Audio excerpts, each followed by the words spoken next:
type of thing. And so I started going through, and then I had this kind of epiphany. I went to a charity auction, and it was like they had this nice dinner that they were auctioning off. I mean, it was a dinner for 12. They had, they're selling it up. You've got all the wine, the food, and um, they bring in the opening bid. They said, okay, it's a $2,000 value.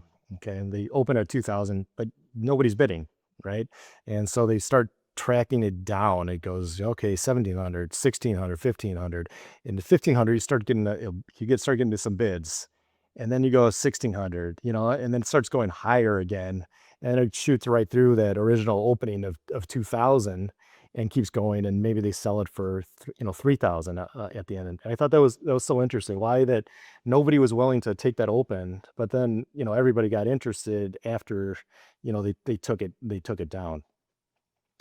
Um, I started thinking about, isn't that what we see every day in the financial markets, particularly so many stocks gap up in the morning, you gap down, and but really the difference between, like, the charity auction where you have just one dinner.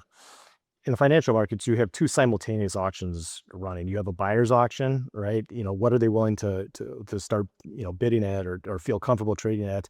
And there's also a seller's auction. What do the sellers start, feeling comfortable? What are they willing to sell at? And they've got a lot of supply, and and buyers have a lot of demand. It's not just, the one dinner that you're auctioning off.